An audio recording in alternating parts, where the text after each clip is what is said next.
Hi hello ನಮಸ್ಕಾರ. ನಾನು ಈ ವಿಡಿಯೋದಲ್ಲಿ ಈ ಹೊಸ ವೆಬ್ಸೈಟ್ ಒಂದು ಕ್ರಿಯೇಟ್ ಆಗಿದೆ. BDA ಕಡೆಯಿಂದ ಹೊಸ ವೆಬ್ಸೈಟ್ನ ಅವರು ಕ್ರಿಯೇಟ್ ಮಾಡಿದ್ದಾರೆ. ಅದರಲ್ಲಿ ಒಂದು ಹೊಸ ಫೀಚರ್ ಇಂಪ್ಲಿಮೆಂಟ್ ಮಾಡಿದ್ದಾರೆ, ರಿಸಾಲ್ವ್ ಯುವರ್ ಇಶ್ಯೂಸ್ ಅಂದ್ಬಿಟ್ಟು. ನೀವು ಇಲ್ಲಿ ನೋಡ್ತಾ ಇದ್ದೀರಲ್ಲ, ರಿಸಾಲ್ವ್ ಯುವರ್ ಇಶ್ಯೂಸ್ ಅಂದ್ಬಿಟ್ಟು. ಈ ಫೀಚರ್ನ ಹೊಸ ವೆಬ್ಸೈಟಲ್ಲಿ ಇಂಪ್ಲಿಮೆಂಟ್ ಮಾಡಿದ್ದಾರೆ.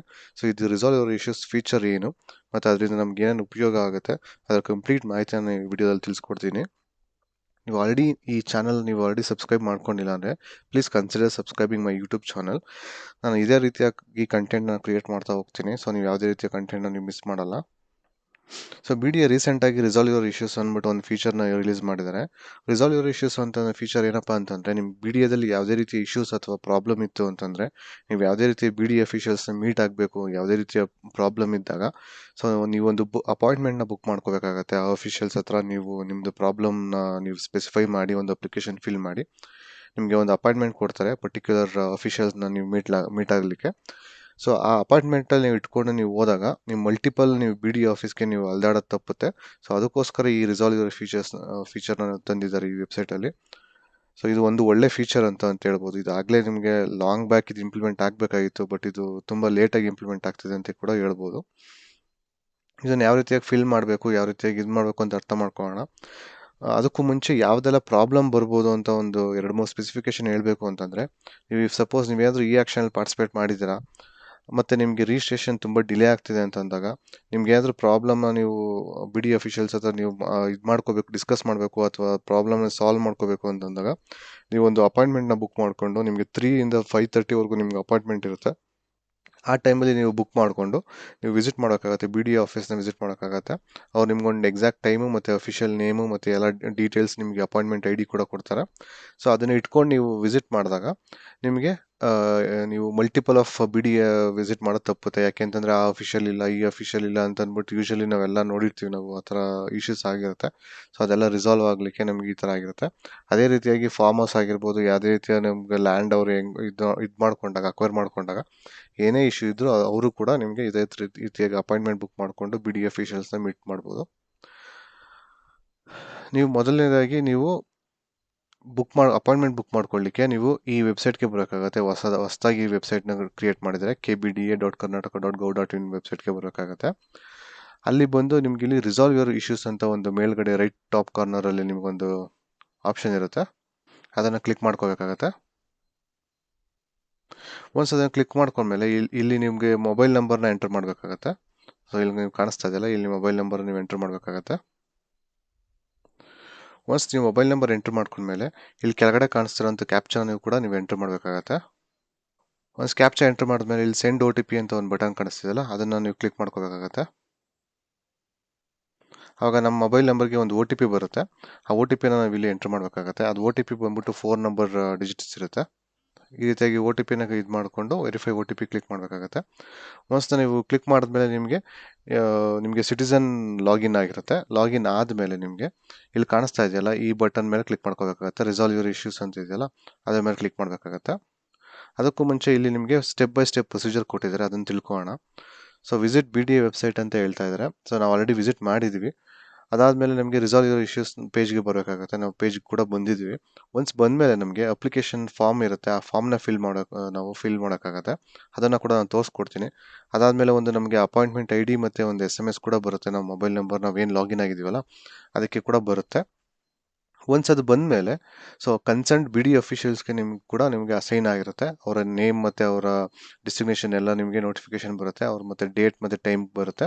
ಅದು ನಿಮಗೆ 4 ಡೇಸ್ ಆದಮೇಲೆ ಇದು ಕನ್ಫರ್ಮ್ ಆಗುತ್ತೆ. ಅದಕ್ಕೆ ನೀವು ಅಪಾಯಿಂಟ್ಮೆಂಟ್ ತೊಗೋಬೇಕಾದ್ರೆ ಕೂಡ ನೀವು ನೆಕ್ಸ್ಟ್ 4 ಡೇಸ್ ತೊಗೋಬೇಕಾಗುತ್ತೆ.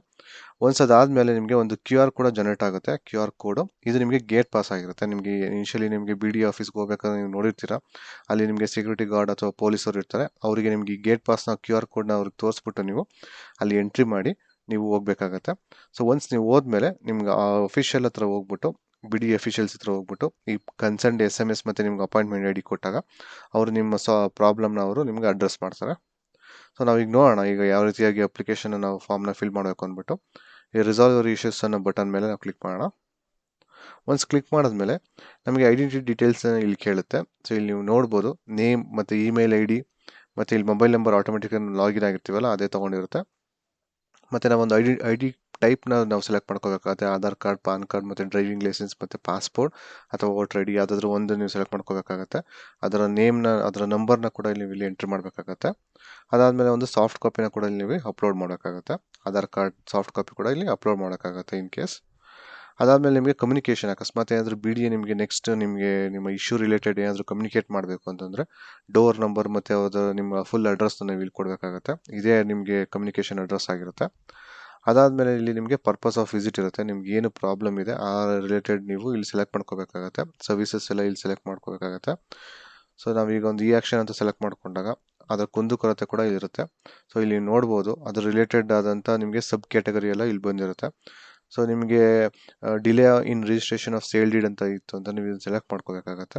ಅದಾದಮೇಲೆ ನಿಮಗೆ ಪ್ರಾಪರ್ಟಿ ಲೊಕೇಶನ್ ಅಂದರೆ ಯಾವ್ಯಾವ ಲೇಔಟಲ್ಲಿ ನಿಮಗೆ ಈ ಥರ ಪ್ರಾಬ್ಲಮ್ ಆಗ್ತಿದೆ ಅಂತ ನಿಮಗೆ ಎಲ್ಲ ಲೇಔಟು ಇಲ್ಲಿರುತ್ತೆ. ಸೊ ಅದನ್ನು ನೀವು ಸೆಲೆಕ್ಟ್ ಮಾಡ್ಕೋಬೇಕಾಗತ್ತೆ. ಅದನ್ನು ನೀವು ಸೆಲೆಕ್ಟ್ ಮಾಡ್ಕೊಂಡಾದ್ಮೇಲೆ ಅದರ ಸಬ್ ಕ್ಯಾಟಗರಿ ಬರುತ್ತೆ. ಸಬ್ ಕ್ಯಾಟಗರಿ ಏನೂ ಇಲ್ಲ ಅಂತ ನಾಟ್ ಅಪ್ಲಿಕಬಲ್ ಅಂತ ಬರುತ್ತೆ. ಅದಾದಮೇಲೆ ನೀವು ಡಿಸ್ಕ್ರಿಪ್ಷನ್ ಕೂಡ ಇಲ್ಲಿ ನೀವು ಕೊಡ್ಬೋದು. ಸೊ ಏನಾಗಿದೆ, ಏನು ನಿಮ್ಮ ಫಿನಾನ್ಸ್ ಟೀಮಲ್ಲಿ ಏನಾಗಿದೆ, ಅಥವಾ ಏನಿದೆ ನಿಮ್ಮ ಸ್ಟೇಜ್, ಅದನ್ನು ಕೂಡ ನೀವು ವಿವರವಾಗಿ ಇಲ್ಲಿ ಬರಿಬೋದು ನೀವು. ಅದನ್ನು ಬರೆದ್ಮೇಲೆ ಸೊ ನಿಮಗೆ ಸಪೋರ್ಟಿಂಗ್ ಡಾಕ್ಯುಮೆಂಟ್ಸ್ ಇತ್ತು ಅಂತಂದರೆ ಇನ್ ಕೇಸಲ್ಲಿ ಈ ಕೇಸಲ್ಲಿ ನಮಗೆ ಈ ಆ್ಯಕ್ಷನಲ್ಲಿ ನಿಮಗೆ ಡಿಲೇ ಆಗ್ತಿದೆ ರಿಜಿಸ್ಟ್ರೇಷನ್ ಅಂತ ಇರುತ್ತೆ. ಆವಾಗ ನಿಮಗೆ ಅಲಾಟ್ಮೆಂಟ್ ಲೆಟರ್ ಇರ್ಬೋದು ಅಥವಾ ನಿಮಗೆ ಅಡ್ವೈಸ್ ಲೆಟರ್ ಇರ್ಬೋದು. ಆ ಥರ ಮಾಹಿತಿ ಮತ್ತು ನಿಮಗೆ ಚಲನ್ ಎಲ್ಲ ಪೇಮೆಂಟ್ ಎಲ್ಲ ನಿಮ್ಗೆ ಏನೇನು ಅಡ್ವೈಸ್ ಲೆಟರ್ ಏನೇನು ನಿಮ್ಗೆ ಸಪೋರ್ಟಿಂಗ್ ಡಾಕ್ಯುಮೆಂಟ್ಸ್ ಇಲ್ಲಿ ಹಾಕಬೇಕು ಅಂತ ಇರುತ್ತೋ ಅದೆಲ್ಲನೂ ಕೂಡ ನೀವು ಇಲ್ಲಿ ಹಾಕಬೇಕಾಗತ್ತೆ. ಸೊ ಅದಕ್ಕೆ ಕೂಡ ಇಲ್ಲಿ ಡಾಕ್ಯುಮೆಂಟ್ ಟೈಪ್ ಕೂಡ ಇಲ್ಲಿ ಕೊಟ್ಟಿರ್ತಾರೆ, ನೀವು ನೋಡ್ಬೋದು. ಸೊ ಅದನ್ನು ನೀವು ಇಲ್ಲಿ ಅಪ್ಲೋಡ್ ಮಾಡಿ ನೀವು ಆ್ಯಡ್ ಕೊಡಬೇಕಾಗತ್ತೆ. ಆವಾಗ ನಿಮ್ಗೆ ಇಲ್ಲೆಲ್ಲ ಡಾಕ್ಯುಮೆಂಟ್ಸು ಅಪ್ಲೋಡ್ ಆಗುತ್ತೆ.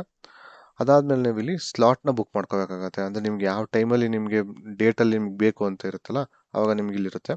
ಸೊ ಇದನ್ನು ನಿಮಗೆ ಅಪಾಯಿಂಟ್ಮೆಂಟ್ನ ಬುಕ್ ಮಾಡಲಿಕ್ಕೆ ನಿಮ್ಗೆ ಅವರು 4 ಡೇಸ್ ತೊಗೊಳ್ತಾರೆ, 4 ವರ್ಕಿಂಗ್ ಡೇಸ್ ತೊಗೊಳ್ತಾರೆ. ಅದಕ್ಕೆ ನೀವು ಏನೇ ಬುಕ್ ಮಾಡೋದಿರೋ ನೆಕ್ಸ್ಟ್ 4 ಡೇಸ್ ಅಥವಾ 5 ಡೇಸ್ ಆದಮೇಲೆ ನೀವು ಬುಕ್ ಮಾಡ್ಕೊಳ್ಳಿ. ಸೊ ಈಗ ಒಂದು ಡೇಟ್ನ ಸೆಲೆಕ್ಟ್ ಮಾಡಿಕೊಂಡು ಇಲ್ಲಿ ಸ್ಲಾಟ್ ಇರುತ್ತೆ 3 to 5:30 ಮಾತ್ರ ನಿಮಗೆ ಸ್ಲಾಟ್ ಇರುತ್ತೆ. ಆ ಸ್ಲಾಟ್ 15 ಮಿನಿಟ್ಸ್ ಸ್ಲಾಟ್ ಕೊಡ್ತಾರೆ. ಅದನ್ನು ನೀವು ಸೆಲೆಕ್ಟ್ ಮಾಡಿಕೊಂಡು ನೀವು ಇಲ್ಲಿ ಸಬ್ಮಿಟ್ ಕೊಡಬೇಕಾಗತ್ತೆ. ಒನ್ಸ್ ನಿಮಗೆ ಸಬ್ಮಿಟ್ ಕೊಟ್ಟಾದಮೇಲೆ ಸೊ ನಿಮಗೆ ಗೇಟ್ ಪಾಸ್ ಮತ್ತು ನಿಮ್ಗೊಂದು SMS ಮತ್ತು ನಿಮ್ಗೆ ಅದ್ರ ರಿಲೇಟೆಡ್ ಅಪಾಯಿಂಟ್ಮೆಂಟ್ ID ಎಲ್ಲನೂ ನಿಮಗೆ ಜನರೇಟ್ ಆಗುತ್ತೆ. ಸೊ ನೀವು ಈ ಡಾಕ್ಯುಮೆಂಟ್ ನೀವು ಆ ಅಪಾಯಿಂಟ್ಮೆಂಟ್ ID ಮತ್ತು ಗೇಟ್ ಪಾಸ್ ಇಟ್ಕೊಂಡು ನೀವು BDA ವಿಸಿಟ್ ಮಾಡಿ ಆ ಪರ್ಟಿಕ್ಯುಲರ್ ಡೇಟು ಮತ್ತು ಆ ಪರ್ಟಿಕ್ಯುಲರ್ ಟೈಮಲ್ಲಿ ನೀವು ನಿಮ್ಮ ಪ್ರಾಬ್ಲಮ್ಸ್ ಇರೋವಂಥದ್ದು ನೀವು ಸಾಲ್ವ್ ಮಾಡ್ಕೋಬೋದು. ಇದು ಡಿಜಿಟಲ್ ಅಪಾಯಿಂಟ್ಮೆಂಟ್ ಆಗಿರುತ್ತೆ ಇದು BDAಗೆ. Thank you for watching. ಈ ವಿಡಿಯೋ ನಿಮ್ಗೆ ಇಷ್ಟ ಆಗಿದ್ರೆ ನೀವು ಪ್ಲೀಸ್ ಲೈಕ್ ದಿಸ್ ವಿಡಿಯೋ. ಅದೇ ರೀತಿಯಾಗಿ ಬೇರೆ ಯಾರಿಗಾದ್ರೂ ಪ್ರಾಬ್ಲಮ್ ಇತ್ತು BDA ಅಂತಂದರೆ ಅವ್ರಿಗೂ ಕೂಡ ಶೇರ್ ಮಾಡಿ, ಅವ್ರಿಗೂ ಕೂಡ ಹೆಲ್ಪ್ ಆಗಲಿ. Thank you.